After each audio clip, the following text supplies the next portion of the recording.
বাংলাদেশ আজকে আক্রান্ত, যেখানে ৭১-এর বীর মুক্তিযোদ্ধা যারা অস্ত্র হাতে যুদ্ধ করে দেশ স্বাধীন করেছিলেন, আপনারা দেখেছেন কুমিল্লার ১৪ গ্রামের একজন বয়োজ্যেষ্ঠ মুক্তিযোদ্ধাকে কিভাবে জুতার মালা গলায় দিয়েছে এবং মাটিতে ফেলে উনাকে আজকে সারা বিশ্বের বিশ্ব বিবেক জেগে উঠেছে।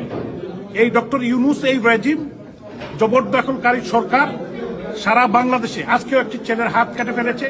সারা বাংলাদেশে খুন, হত্যা, নির্যাতন, মানুষের বাড়ি করে আগুন লাগানো এবং বিশেষ করে যাদেরকে কোর্টে নেওয়া হচ্ছে তাদেরকে সেখানে হামলা করা হচ্ছে। এই ফ্যাসিস্ট রেজিমের বিরুদ্ধে গণজাগরণ এবং আমি মনে করি প্রতিরোধ গড়ে তোলার সময় এসেছে। দেশে বিদেশে এদেরকে যেখানেই পাবেন প্রতিরোধ গড়ে তুলেন। আমাদের যখন মরতেই হবে তাহলে প্রতিরোধ গড়ে তুলে প্রতিবাদ করেই মরতে হবে।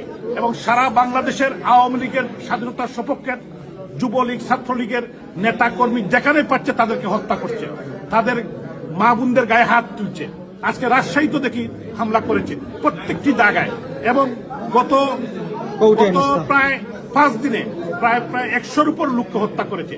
এই হত্যাকারী, খুনি, নির্যাতনকারী রেজিম, ডক্টর ইউনূসের রেজিমের বিরুদ্ধে আমি মনে করি বাংলাদেশের 18 কোটি মুক্তিকামী মানুষ, বিবেকবান মানুষ দল মতের উঠতে উঠে সবাইকে, বিশেষ করে আমি মা বোনদেরকে বলবো যে আপনাদের বিবেককে জাগ্রত করুন। সাংবাদিক, বুদ্ধিজীবী, সুশীল সমাজ সবাইকে সামনে আসার জন্য আহ্বান জানাবো।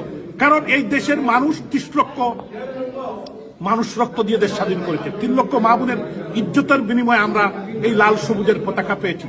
যেখানে একজন মুক্তিযোদ্ধার সম্মান থাকে না, এখানে এই খুনি চক্র যারা স্বাধীনতা বিরোধী, তারা তাদের প্রভু পাকিস্তানিদের কে বাংলাদেশে নিয়ে আসছে, পাকিস্তানের জাহাজ নিয়ে আসছে, অস্ত্র নিয়ে আসছে, বাংলাদেশকে একটি জঙ্গি রাষ্ট্রের দিকে নিয়ে যাচ্ছে।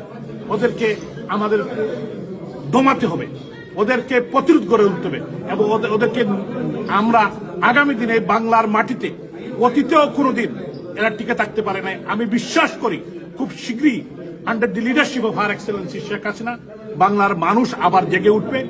আবারও শেখ হাসিনার নেতৃত্বে আমাদের যে প্রাণের বাংলাদেশ, এই বাংলাদেশের উন্নতি, অগ্রগতি এগিয়ে যাবে। জয় বাংলা, জয় বঙ্গবন্ধু, জয় শেখ হাসিনা।